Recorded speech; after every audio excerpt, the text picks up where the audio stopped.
Hey, y'all. Welcome. 40 Watt Podcast. My name is Philip. I am your host. Really excited about the show this week. Had David Greeves from Great Eastern Effects on the show.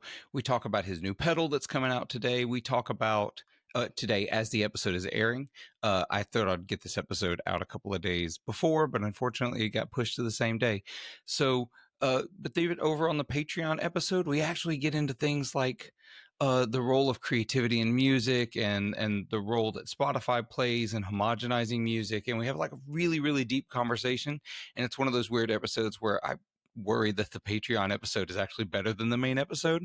So if you're into those kinds of conversations where we really start to dive deep, sometimes those happen over on Patreon. So you'll have to go over to patreon.com/40watt podcast, $5 a month, get you bonus content every time I put out a new episode. Normally this is where I would introduce the new patrons, but haven't had one in a couple of weeks. So if you want me to read your name right here, go over to patreon.com and support the podcast, even for 1 month. I appreciate everyone who has ever supported the podcast at all in any way, shape, or form, even if it was only for 1 month, or for some folks who have been here from the beginning. I really appreciate you. Additionally, some other folks that make this podcast happen need to talk about these because these are important. And they're some of my favorite people, not just because they support the podcast. But we've got Barry over at Grez Guitars making some of the best instruments I've ever played. He's starting to post pictures of his new Grand Tour bass, which I think is the working title. It may be the official title of that instrument. When I saw it at Woodwire Volts, I don't think there was an official name for it yet. Maybe there was. But it was absolutely awe-inspiring. It's one of the coolest instruments I've ever picked up. I really wish I had a place for. I'm not a bassist. If I was, I would absolutely be doing whatever I could to try to get one of those. But he's also got things like the Mendocino, the Folsom. He's got some great models. You need to go check him out. I think Barry's one of the best in the business right now. And it's unique. It's something different.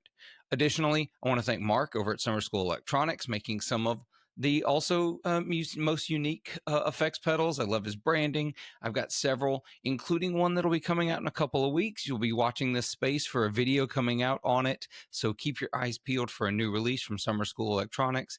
And lastly, I want to thank Maris for their support of this podcast. The stuff they're making over at Maris is way more creative and way more intense than I can use. The new Enzo X is one of the coolest pedals I've ever played, and I am not the kind of person who plays a synth pedal. It's not in my wheelhouse, but I've lost so much time to playing that pedal. You really need to check them out. All the links are below for all the sponsors. Additionally, below there are some links for some affiliate programs that help keep this podcast going. Sweetwater, Reverb. Additionally, some discount links for things like TrueFire, tour gear design, cables, and other stuff that help keep this podcast going. So if you're into this podcast, or you're into gear, or you're into both, you can help make things work around here by clicking those links and buying from some pretty awesome people. Anyway, that's enough time. Let's get straight into the episode with David from Great Eastern Effects.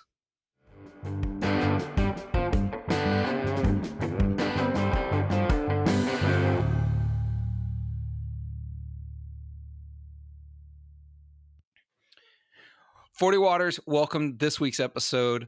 40 Watt Podcast. You've already seen the title. You know all the things. I'm not going to pretend anything's secret. You've already listened to the front spiel. I do want to mention here at the top again, thank you for Patreon supporting this episode and all of our sponsors. It is great that y'all make this happen.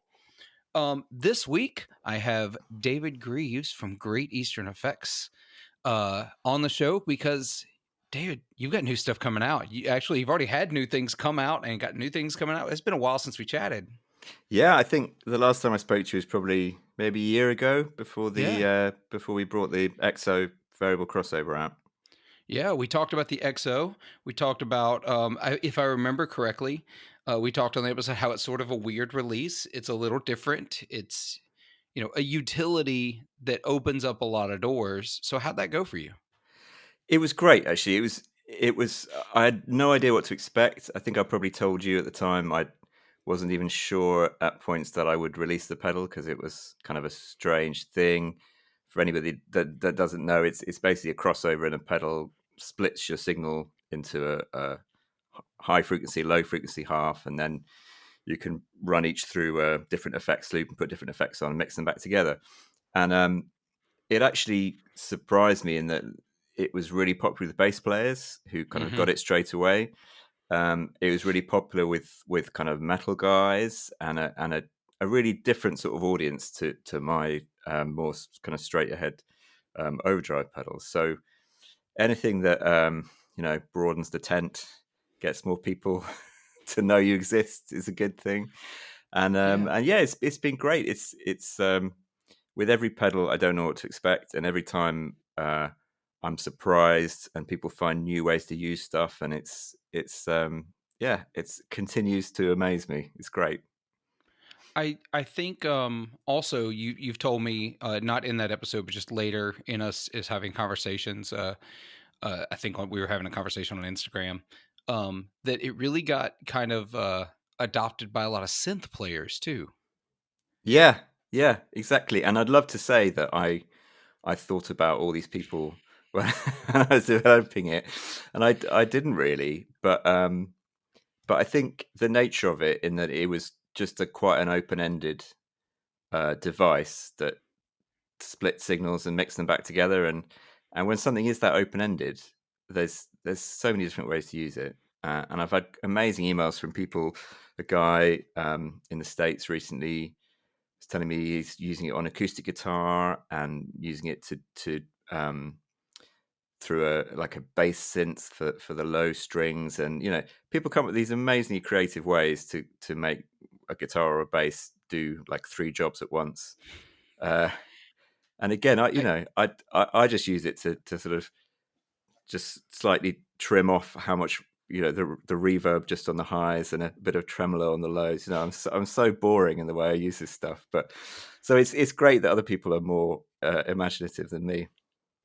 Yeah, it's not a tool I would probably use very often, even if I love the idea of it. And there are lots of pedals that fall into that category for me.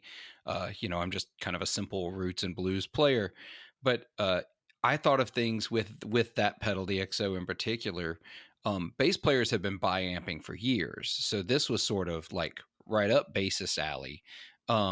I remember when like amps came equipped with like biamp ability, like they had a crossover built in that would ship out to out to another amp, so you could split those things. But like this happens in some pedals already. You Oh take a yeah, yeah. classic tube screamer, for example. The tube screamer has I don't okay, you electronics nerds out there, you're gonna roast me on this, but essentially in a tube screamer, that low end doesn't get overdriven, and it's the mids and the upper that really get overdriven. The low end is normally left alone, and some people really hate that. In fact, there are lots of mods out there to take some low end out of the pedal because some people think it has too much low end, some people think it doesn't have enough. Y'all are a fickle bunch. But it happens in some guitar pedals anyway. One thing I thought about, though, I think after we chatted, I had the realization that if I took the XO and I split the signal high and low, and then I sent it to two different tremolos, I could sort of get harmonic tremolo because Yeah, suddenly I'm getting those phase relationships between the high and the low with two different tremolos. yeah. That was actually how the pedal started. Uh, Oh, really? was thinking about that how great harmonic tremolo sounds, but wouldn't it be great if you could move that area where the phasings happen? What if you could move that up and down? And of course, you can do that with the variable crossover. I mean, in the end, I've decided it was more interesting to have as an open ended thing. But yeah, sure. If you have two tremolos and then you put the two halves out of phase, so that the area where they cross over cancels when the tremolo hits. But then, of course, if you put the two trems, if you start varying the rate, then the point that they coincide is becomes irregular because each tremolo is following its own, all this stuff, and then Yeah. you're in the rabbit hole. Then Yeah, I'm not sure I could deal with that. That feels like a lot to sort of align and make work. yeah. Um, but it could be really cool. Or I'm sure there's plenty out there. Um, I'd imagine you could do it with something. Which I would need is I would need a see, and here I am conniving in my brain to do it. I would need a stereo tremolo that shares a rate control to make sure they stayed synced as far as rate Yeah. goes. Hmm. I've actually had that idea on this podcast before that I need that. And I actually had um, Justin and his dad from Motander Guitars. They built this crazy, crazy effects unit. Actually, I'm going to show you. I'm just going to, instead of just talking about it, I'm going to show you. I talked about it because they have a guitar they call the Arduino. And Okay. it inside the guitar is an Arduino computer that um, creates phase and tremolo effects by simply manipulating the switching on the pickups. So there's no like Oh, digital effect. yeah. I've seen Yeah, they this. just use the pickups as an on off and different speeds and ratios to do these crazy cool things. Well, I got to talking to them at Fretboard Summit actually about like this crazy tremolo idea I had.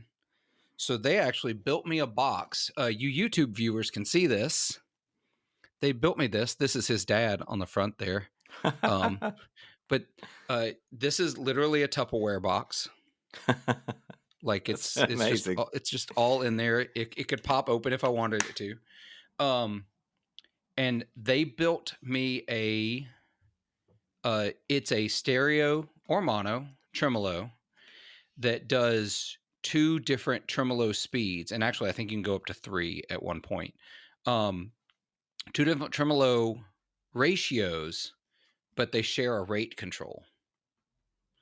So the rate stays the same, but their ratio is different. So you may have one that's like it the cycle is 2 times per whatever beat measure, whatever you want to call it, whereas your second tremolo does it at 3, and so on and so forth. It's the craziest, coolest thing. I put out an Instagram reel using this because they also added a random mode where you literally it randomizes what your ratio combination is. And then they have one that's called the batshit mode, just ape shit, ape shit. They called it ape shit. Sorry, I just said that like 4 times. There's the explicit tag for this episode.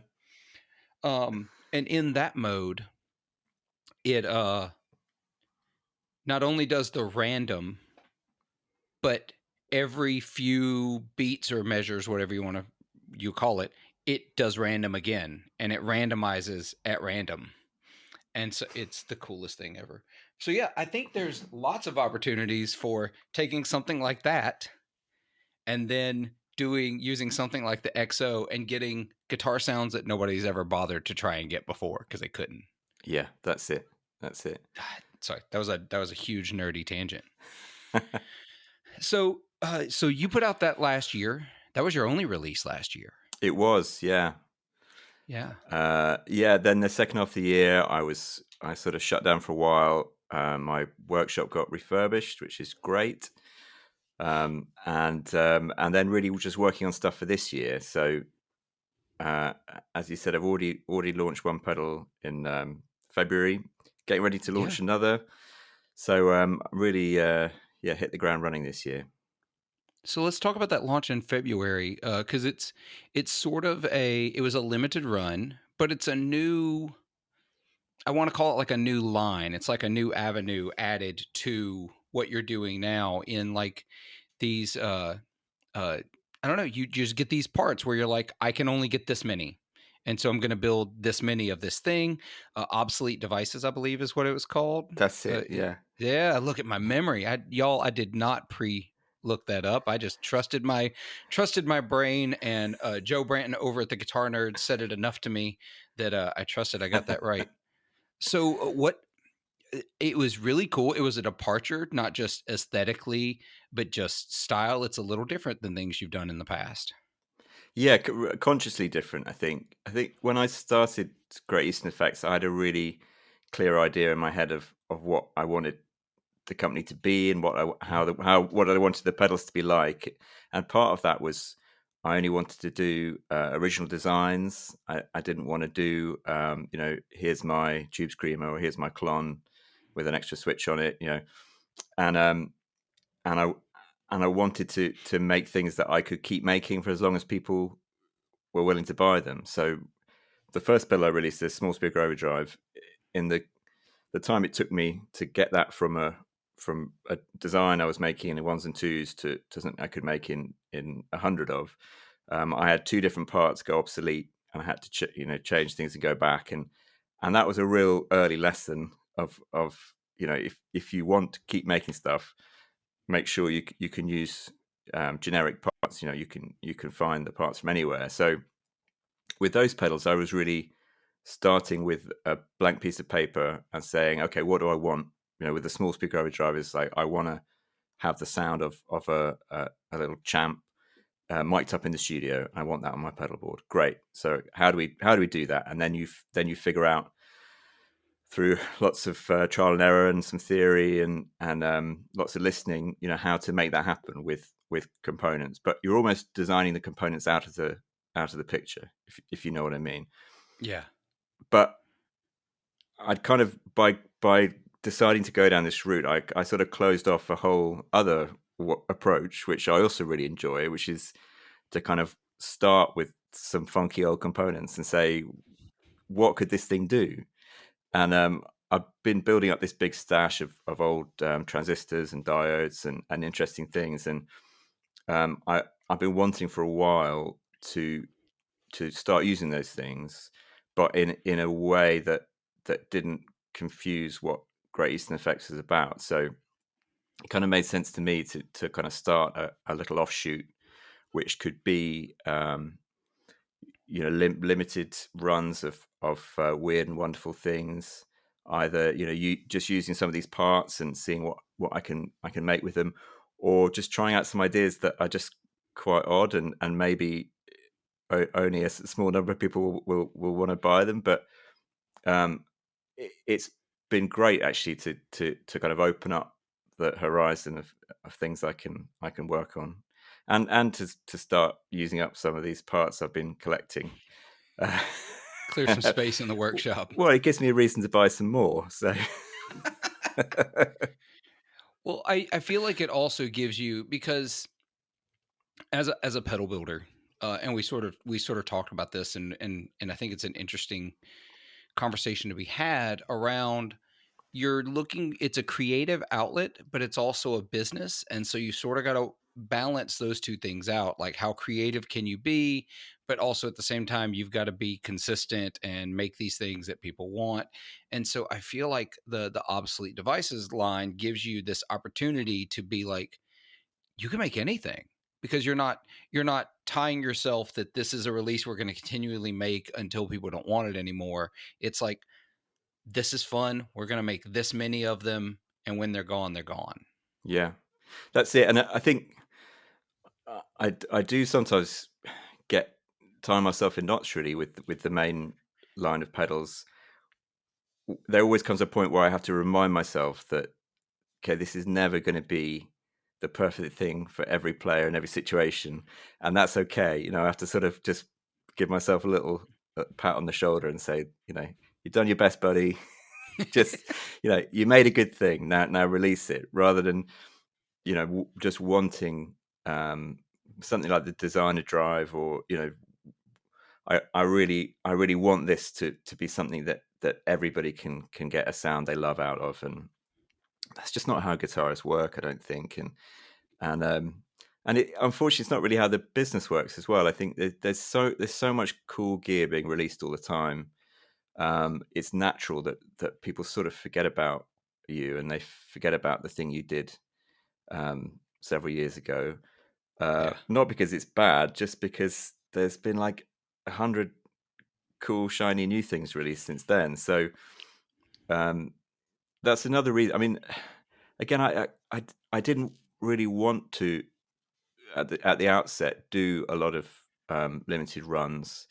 Um, I think I find them quite annoying sometimes, and I've had a bit of pushback from people who they sort of resent the fact that, why didn't you make more of them, they feel like because they didn't get one, that's that's on you, and it's I absolutely get it, and I really I'm really not trying to play this kind of hype game with this stuff, but with that first pedal I did, it really is built around these weird silicon transistors I found, which are um, the OC201's the part number. They're made by Mullard in the UK, and Mullard obviously really famous for their germanium transistors, Yeah. and they really didn't want to do silicon at all, from what I understand. They were like, this germanium stuff is great. Silicon's just a flash in the pan, and no one wants this.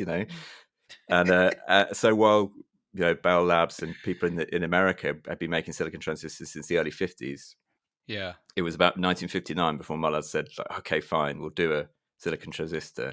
And they made these things using the same method of fabrication as the germanium transistors, which no one does anymore because it's a really awkward way to make them. And but their properties aren't really anything like a modern silicon transistor. So uh, this really was a case of like, these things are weird and cool and odd, and they should be in a fuzz pedal. So what's the best way I can use them to come up with some cool sounds? And but unfortunately, I made as many as I could, and that's it. And I'll move on to something else. So it is what it is, and yeah, I really, I don't want to add to the sort of mystique of new old stock stuff. I think that gets overplayed. So I'm trying to be really upfront about what it is that I think is special about these things, um, and not try and blind people with mystery and magic. But some of this stuff, it just is cool. It and there's parts. I've got a bunch of metal can op amps I've just bought. So um, in like old MXR Dynacomps, or there's some early pedals that, instead of Mhm. the operation amplifier, usually it's a little black rectangle with 8 legs, Yeah. like a little bug. Well, before that, they made them. It looked like a transistor, so it's a round metal can with 8 legs coming out the bottom. And I can't tell you that these sound different to the ones in the other package. They Uh-huh. don't. They have the same data sheet. It's the same thing. But if you're into that kind of thing, these metal can ones, they're just so cool. I love it. But Yeah. They look rad. yeah, yeah. But I think it's really important to be upfront with people about, um, is this special just because it's a neat thing, and they're rare, or is it special because there is a particular sound associated with the part? And the two things don't always go together. Sometimes it's just neat because it's neat, and sometimes there's something genuinely that you can't get anywhere else. Yeah. Uh, At the risk of turning people onto them, and I apologize, David, I'm going to talk about another pedal company for like the briefest of seconds. My favorite fuzz company is a guy by the name of Eric Brania. He has Brania Effects, and he's just a small builder in California that hunts. He does some stuff with silicon, but he's a germanium like junkie. Like I think I have 7 or 8 of his fuzzes at this point, because every time he brings something out, I'm like, oh, I need that. Yep, I need that. And I had told him years ago that if he ever did a germanium tone bender, like, I want it. Just go ahead and mark me down. I want one. And he finally did one back in January, and it's spectacular. Listeners, viewers, you can go over to my Instagram. I did some stuff with it. But he does a lot of those old Mullard OC, all the various numbers, and so he'll find enough to do 4 pedals, right? He'll find enough good ones to do a run of 4. And so he'll do 4 tone bender style circuits, or he'll do a spin on a super fuzz or something like that. But he recently did a run of rat style pedals. He had some extra features and stuff, but he did them with germanium can op amps. and it was just the cool it was the first time I'd ever seen one of those can op amps. It looks like a little metal spider in the middle of the circuit. It's the coolest thing ever.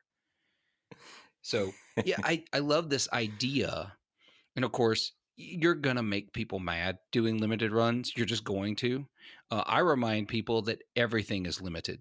Literally everything is limited. It's just sometimes you get to know what the limit is. Uh, Yeah, sure. I think back when everyone got mad at JHS for shutting down the Ross Pedals project that they had been doing, and then they cleared out all their inventory at like super basically cost. They cleared it out. People got mad that they didn't get them during the clear out.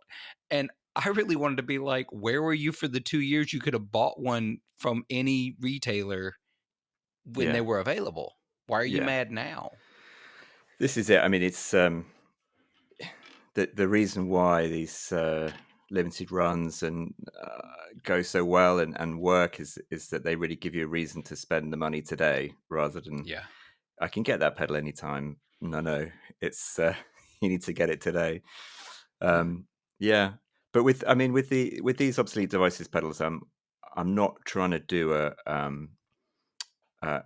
like a fully accurate recreation of a tone bender or something like that. There's guys who Yeah. do that who are amazing, and they know those circuits inside out, and they all the parts are original, and the way the construction is original. Like that's awesome, but it's not what I'm trying to do. I'm using old parts in some places. The rest of the pedal will be new, high quality stuff, and I'm doing them on a PCB, albeit one that looks kind of funky and interesting. But it kind of means I can balance the keep the price of these things sort of quite close to what the regular pedals are, even though they're limited edition. They have these old parts in. So and also I'm trying to find a way to put a little spin on things as well. So not just I mean, some of the stuff I hope to do in the future is a bit like your friend's rat, where it's kind of what if they'd used these parts in this pedal, or almost like those Fender, what are they, alternate reality, or Oh, yeah, the paranormal series and the yeah, alternate reality or stuff. or vintage modified. It's that's the kind of vibe I'm interested in. And the name, Yeah. the obsolete devices name, I just love the idea of making a new thing and telling you up front that it's obsolete. And it's it's sort of it really tickled me, and I feel like it says something about trying to design new analog pedals in 2025 as being kind of quite a humorous way to make a living and spend your time. So Yeah, I love it. And so, I realize we're talking about something that people can't go and buy unless they happen to pop up on, Reverb. Somebody bought it and just didn't gel with it, or does the thing we all sort of inevitably do. We want that something new and shiny comes along, and so we sell something to get it, and then we end up regretting selling the thing. I'm telling y'all now, you're gonna regret selling it, and whatever it is.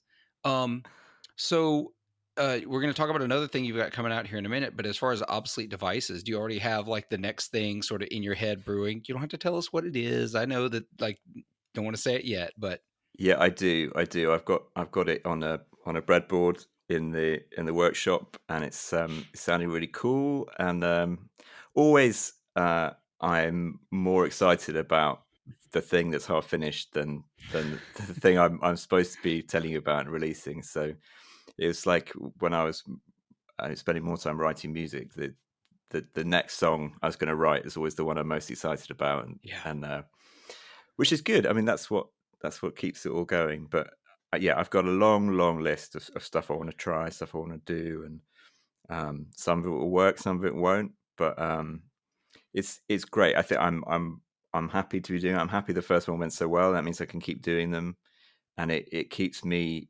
interested and lets me yeah flex some different sort of muscles design wise. So yeah, So now that we've covered that, so you already just a few days after this podcast goes out, You got your second release for this year, already doubling last year's release numbers in March. So let's talk a little bit about what you've got coming out this week. Yeah, the Focus Fuzz Deluxe. That looks rad, by the way. Thank you. That looks spectacular. Yeah, I'm really really happy with this one.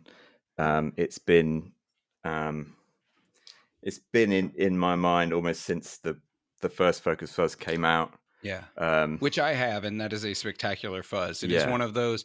I'm going through a gear life crisis where I'm like, I have way too much stuff, and I'm having to make some decisions about some things to let go, and it hurts my feelings to let things go. But I can't keep everything. I can't keep hoarding my life away. But like Are the you folk, sure? Are you sure? Because I know. I, I want to. I want to, and like I had to put a post on Facebook up the week we're recording, y'all. I had to put up a Facebook post that said "Guitar Friends" on my personal Facebook. It said "Guitar Friends, if you see me posting a bunch of stuff for sale, I'm okay. I'm fine. I just need to clear some room. I've just got to get some space. It's it's physical and it's financial. It's just that there are new things coming out all the time that I want to try, yeah. and I can't just keep sinking money into stuff that just sits on shelves and racks behind me. And but the Focus Fuzz is on the no, that's absolutely not going anywhere shelf. Where honestly too much stuff is sitting. But it is such a great versatile fuzz. And so when you told me about this deluxe version, I get really excited. I'm going to let you talk about the features though, because listeners will know instantly what I was excited about. So, so yeah, the original pedal was really came out of wanting uh, kind of loving the sound of vintage fuzz pedals, and Hmm. but not loving using them, or wanting to have that sound, that feel, but in a pedal that was not so demanding to dial in and Yeah. finicky, and didn't also mean that I had to have my amp set just so, and all those things which are sort of part of the game of chasing those tones, but also are kind of an obstacle for a lot of people. So Yeah. it was it's not like a fuzz face or a tone bender or a big muff. It's not. It's an original design, and I think with a lot of the mainline pedals, I do try and start with the sound rather than with the circuit. So try and really hold on to what I want it to sound like, not get hung up on well, it has to be a fuzz face, right? Or it has to be, So it's kind of a weird circuit. It has uses a mixture of silicon transistor, germanium transistor, kind of being clipped, uh, but also some diode clipping as well. So it's sort of mixing together all these different ways of dirtying up your signal in a wonderful way, and then with some really unusual controls. So like the fuzz control actually changes the bias at the same time as it's changing the gain. So Yeah, that's interesting. an issue with fuzz is generally when it's sort of maxed out, you want the bias to be low, so it's really clipping, and it's giving you that full on fuzz. But for lower gain sounds, that generally doesn't sound so good. So as you pull the gain back, the bias point comes back up to the middle, like you'd have for an overdrive. So it really, the pedal fills in that gap from where overdrive stops, from there to where fuzz starts. So it's not a wild and crazy fuzz. There are loads of those that are great, but this isn't that. This is Yeah. real vintage fuzz stuff, and kind of that that area between sort of distortion and fuzz, in there. And then the focus control, which is another sort of unique feature where it's basically cutting bass at the same time as adding more gain. So it has the effect of the bass stays where it is, and the mids and the highs just go up and up and up and up and up. Yeah. So and that means that it you can punch through the mix really easily, and it's not a fuzz that kind of gets lost. So that, I mean, that's where the name, that's why it's called the Focus Yeah. Fuzz. That's what it's about. Because just to put that in perspective, that's a very common criticism, or I won't say criticism because at this point you're way too late if you're criticizing a pedal that's been out for 60 years almost. But with the fuzz face, I love fuzz faces. I run them as God intended with both controls cranked. To 10, actually, I like to run the fuzz to 10, and then Back, I'll play and yeah, I'll dial it back, and you'll yeah, hear there's a very slight shift when you dial back, I don't know, half a number, like you're at like 9.5, and it dials in and it's perfect. And then I'll adjust volume to taste because sometimes full is just too much. But they have a lot of low end. They yeah, have so much low end. And I tend to play Fender style amps that already have a lot of low end. And what ends up happening is you vanish. Your yeah, sound just becomes this wall of sound that's really kind of indistinguishable in the mix of a band. I remember the first time I used one live, the guitar the sound engineer said, "Dude, I don't you just went away." Like there were still things happening, but you weren't there. That's when I learned how difficult things like a fuzz face can be. Tone Bender can do that a little bit too. It's not as bad with the low end, but so that's why a control like that is so vital, yeah, so that you can keep that as your gain goes up, as your tone goes up, you can keep that bass from overpowering. yeah. I think as guitarists, we do tend to. Um, there's sounds that sound great when we're playing on our own, and Yeah. that's fine. But they're not always the sounds that work when we're playing with other people. And so often, um, less gain is better. So often, less bass is better because that's that's just how it works when you're in a band. I mean, Yeah. obviously, I try and make pedals that sound good in both situations, but Yeah. I am always thinking about the mix and the job the guitar's doing and where it needs to be. Um, but yeah, so that first pedal, I made 250 of them. That was how many of the germanium transistors I had, and I did always want to come back to that design and make more. I made a silicon version, the Focus Fuzz Yeah. Silicon, which is Yeah. the same, Which is the one I have, listeners, for what it's worth. which is very very similar. It's the one germanium transistor is a silicon transistor as well in that pedal. It's Hmm. slightly darker, slightly smoother sounding maybe, but very very similar. But I did want to make more of the germanium one. I collected. I'm hoping to make about 400 this time. I've got enough transistors Ooh. to make about 400, so there will be more to go around. But I did think, these things are always going to be limited. I could Hmm. wait another few years and collect 1,000 transistors, and it would still be limited. I could secure the worldwide supply, and it and it would be limited. So if I can only make so many of these, then I want to pack as much stuff into the pedal as possible. So this new pedal, the Focus Fuzz Deluxe, it has exactly the same circuit as the original Focus Fuzz with the germanium transistor, but it has a couple of extra modes which use that focus control, but with a different. So that's at the front end of the circuit. There are two different sort of back ends on there that give you a boost and a drive. So the boost is like sort of not kind of almost clean boost that gets a bit gritty when you kind of dig in, and as you turn that focus up, it gets more textured and adds more presence. Um, and then the drive is sort of the same thing, but more so, kind of more breakup, but still very kind of light and uncompressed and open. And then the third mode is the fuzz, which brings in the fuzz control, and you get all the saturation and everything. So it kind of with those three modes, it covers the full spectrum really, from clean through drive to fuzz. Um, and then on top of that, there's an extra foot switch, which I've labeled overtone, and that is an octave effect.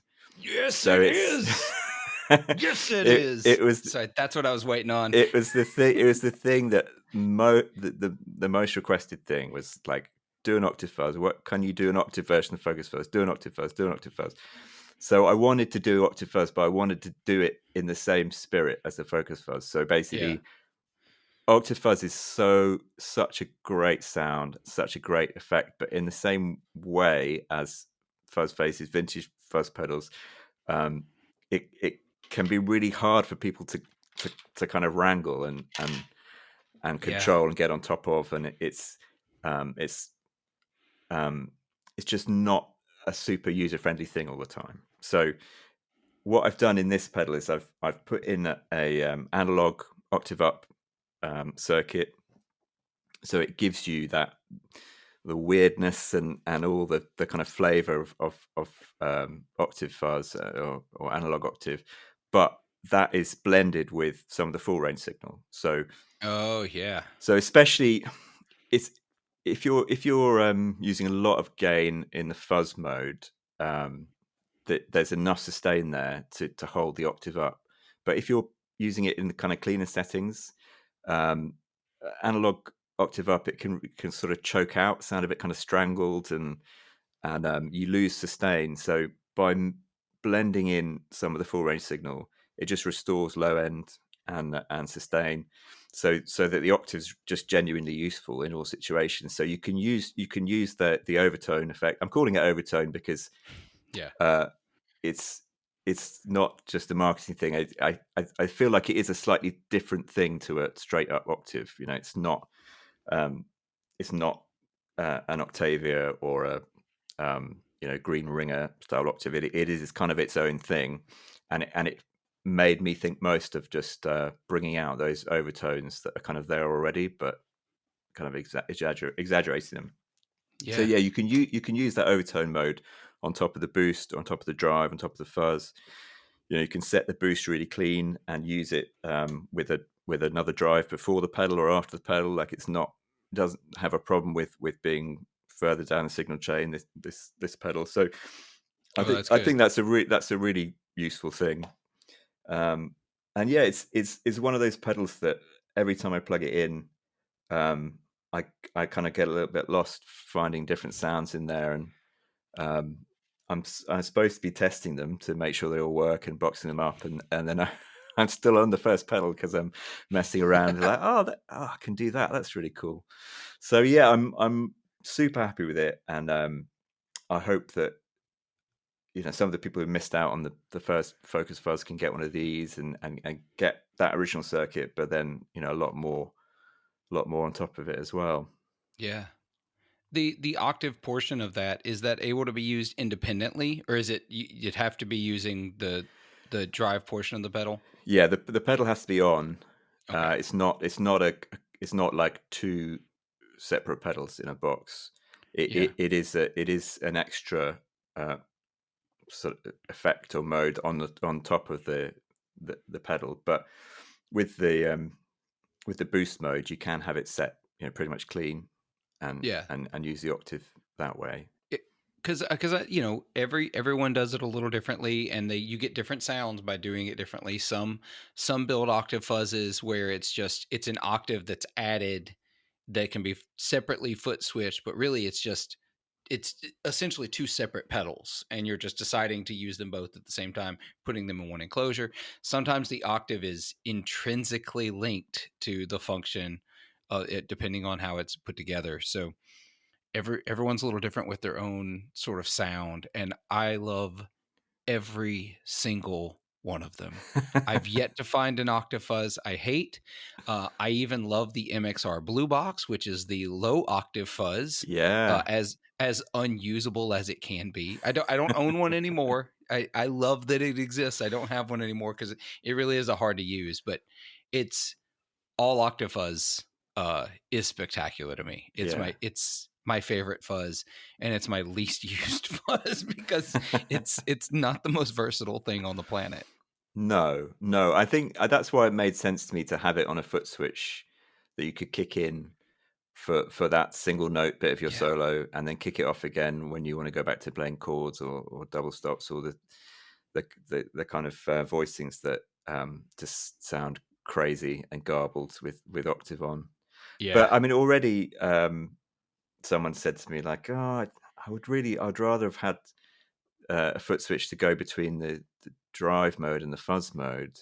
That would be, more useful to me." And I thought, yeah, well, maybe it would, but then it would be 3-foot switches, and then but maybe you'd have some more controls for the drive mode and a tone control.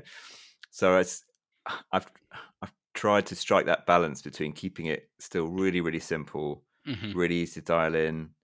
Um, you know, I, what I always want from a pedal is just to get a sound that's inspiring really quickly and get back to playing, and Yeah. not be distracted by more knobs and more. Even this is 3 modes, 2-foot switches. This is a little bit distracting when I want to be Yeah. playing. But Yeah. But in my head, I'm hearing I need a drive multi effects, fuzz multi effects that's really just this pedal, but with foot switchable boost, drive, fuzz, octave. yeah. Uh, I mean, just put a wah circuit in there and call it a day, and that's all I ever need. Yeah. Uh, I get it though, because I am a big believer in. I love complicated pedals. Listeners and viewers of this podcast know I've got some crazier pedal board setups with things like I love the Maris pedals. They sponsor this podcast. I love those things but I also, there's a part of me that just loves when I look down at a pedal board and it's a small board, maybe 5 pedals at max. And out of 5 pedals, I have a grand total of 8 knobs on the entire pedal board. That's like, yes, make this simple, make this easy to understand, easy to use. Uh, Meanwhile, no slight on Chase Bliss, which I also love, but I see a pedal board full of Chase Bliss pedals, and I'm like, I don't have the PhD required to operate this. Yeah, I think it's really different for guys who play in function bands or covers bands, and you've got to cover this massive range of sounds, and then having presets and being able to flick around to straight to different scenes or different setups. That just makes sense. But I I definitely lean towards really really simple stuff, and yeah, those are the pedals that I find most inspiring and most satisfying. uh Pedals that do one thing really well, and you always know where you are with them. yeah. That's why I love the I've been really playing a lot with the Designer Drive lately, and it is 4 knobs. One of them is massive, and it's I love just how simple it is to use. I can look down, I can see what I'm doing. Um, I want to be able to get that instant gratification from a pedal, and it really helps my brain space. It's sort of like that conversation we were having earlier about me trying to get rid of some stuff too. Part of it's also just like a mental. You're constantly worried about, did I set this right? Especially when I'm on a gig and I sing when I play in a band. Usually, um, if I'm having to worry about playing guitar parts, singing, lyrics, melody, and connecting with an audience as a singer, I need to not have to worry about, oh, did I remember to set this switch on this pedal to the right position before we started? Is this right? I can't tell you how many times I would start a gig with my wah pedal on and not figure it out for a song and a half why my tone sucked, until I finally bought a wah that had an indicator light. Which, by the way, wah pedal builders, put an indicator light on all your wah pedals. Yeah. I just come on, it's not as obvious as you think it is. And so, but yeah, I love that about. And somebody's going to look, honestly, someone's going to look at your pedal and tell me that I'm crazy for calling it simple. There's knobs and switches, and it's really not that bad, y'all. Yeah, but I think So, maybe that's the difference between studio and stage. That in studio, I happily sit and tweak and really try and get exactly the sound. Uh, at a gig, um, I don't think anybody else cares as much as me, and No, it's no, probably I can guarantee it's more nobody important cares as that much as you do. like, can we start this song already? Because people want people want to dance. So, that's just being able to get on with it is more important.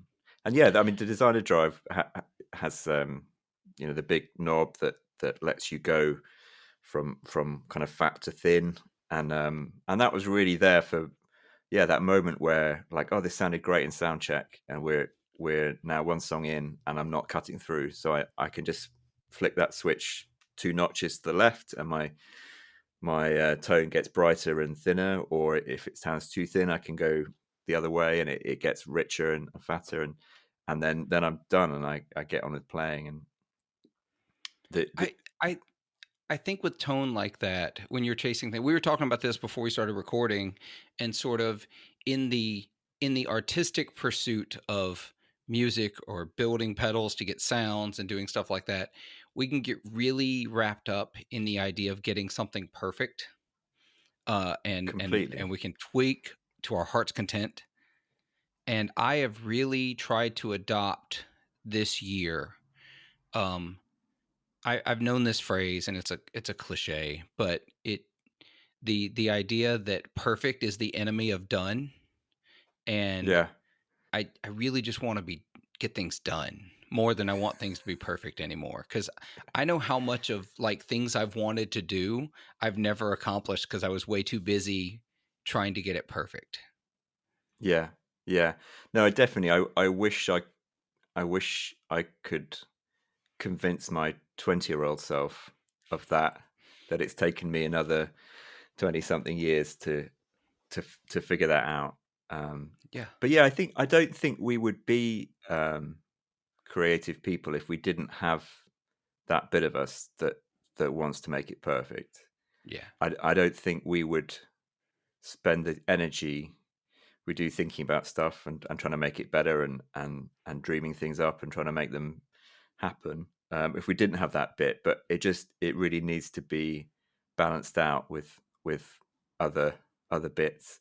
I mean, I'm really conscious of that as a kind of one man business most of the time, and I have some friends who come to help me out when things get busy and I need help, building things or boxing things. But it's pretty much me most of the time, and I've kind of realized this year that I need to be more people than just the designer. I need to be um, the sort of production manager, and I need to be the marketing guy, and I need to be the sales guy, and I need to be the MD. And sometimes I need to tell that design guy, like, yeah, it was finished. It was finished 2 months ago, and no, you can't keep changing it. And because part of me, I've decided it's good, and I press go and I get some circuit boards made, and they come back and I put them in the box and I try them out, and then part of me is like, that decision you made back then about how much treble to leave in, or how much bass to take out, or like, are you sure about that? Maybe we should go back and maybe we should go back and A/B it again. yeah. I've kind of learned that then, like, the boss needs to step in and say, son, you you'll get it on the next one. Like, this still sounds good. You decided it was good 2 months ago. You were right then. It's, nothing's changed. I Yeah. think, and early on, that was something I couldn't figure out why I'd spend the day working on a new design on a breadboard, and I get it sounding really good, and I think I go home and I say, oh, I've really cracked it. I've got it. It's good. And then I go in the next day and I plug it in, and I think, oh, this sounds so bad. This sounds terrible. And I kind of, when I then plugged in some of other people's pedals, and say, oh, this sounds terrible too. Everything sounds terrible. And, and I kind of realized, like, you're just in a negative frame of mind, Yeah. and so I've I kind of learned to not always listen to those things. And yeah, but it is an emotional roller coaster. There's being creative, design this stuff. It is ridiculous And I speak to other pedal builders about this as well. It is a ridiculously emotionally fraught experience designing fun little um, noise boxes, But that's the fascination with it, That's Yeah. So I think back to this quote only because I think it was literally yesterday that I saw it again. I've seen it before. It's a video. I don't know if it's obviously from a longer form interview, but I'm not familiar with where it's from. But I see it on Instagram Reels every now and again pop up, and I can't guarantee whatever account I saw it from didn't just rip it off of some other content. So I won't even tell you who it was, if I can remember. But it was what account that was. It's a video of the engineer from Michael Jackson's, I think it was Billie Jean. And they're talking about the mix. They were mixing and mixing, and they've mixed over and over and over again. And he said, we got to 91 mixes on that song before Quincy Jones came in and said, what are you guys doing in here? And like, oh, we're mixing Billie Jean. He said, my God, like by now you should be done. Play it for me. And they played mix 91. And he said, okay, that's pretty good. Now play me mix number 2. And they went back and played mix number 2. And he said, mix number 2 kicked every other mix's ass. And he said, that's what ended up on the record. Mix number 2. yeah, It's like, it's again, I feel like it's just one more testament to that. At some point you have to say, no, this is it. Like now you're just nitpicking. yeah, yeah. What's the story about? I can't remember. I should remember his name. The guy who wrote Wichita Lion Man, uh, Oh, Glenn Billy, Campbell. Bobby, but the Oh, songwriter he, yeah, who wrote who that? did like MacArthur Park and Jimmy Webb. Jimmy Webb. Apologies Yeah. to Jimmy Webb wherever you are. So he kind of wrote that song, or it was really just part of the song, and he gave it to Glenn Campbell to say, what do you think of this? And he went away for the weekend and he thought about it, well, that's not quite right, and kind of wrote this extra middle eight, and then he saw Glenn Campbell on the Monday and said, Glenn, I think I finished that song, and it's like, what are you talking about? We recorded it on Saturday. It's you know it's done. It's great. And he's like, no, I've I've written this extra verse and this totally and I think that's there's power in the individual and the individual vision and imagination, and then there's power in someone else coming in and saying, this is good.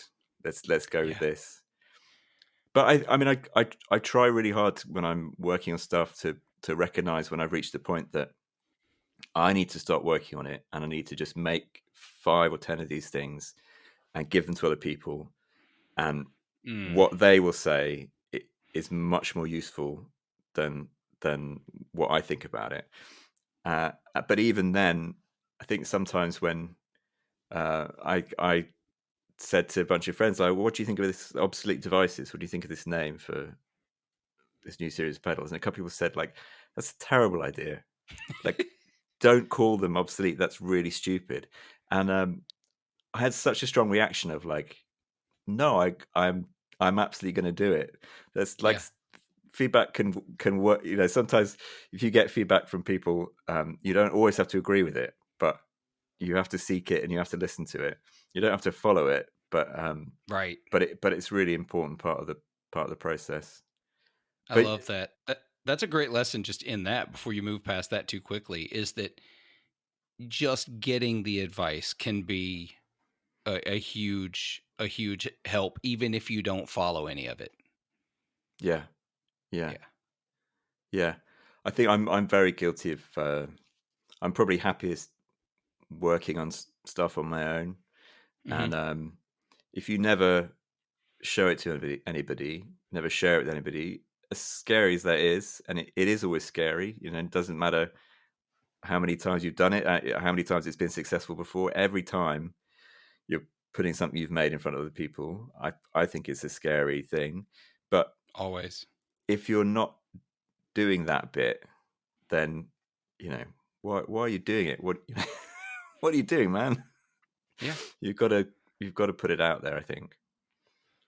Yeah. Well, on that note, I think that's a great place for us to wrap up the main episode before we head over to Patreon.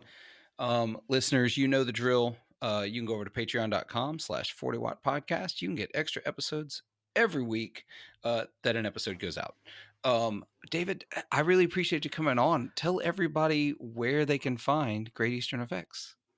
Yes, greateasternfx.com, the letters FX, and on Instagram at Great Eastern FX. And yeah, keep an eye out for the Focus Plus Deluxe. There'll be some videos going up on Friday, 28th of March. And yeah. Awesome. All those links are below, listeners. The website, the Instagram, all the stuff that I can find.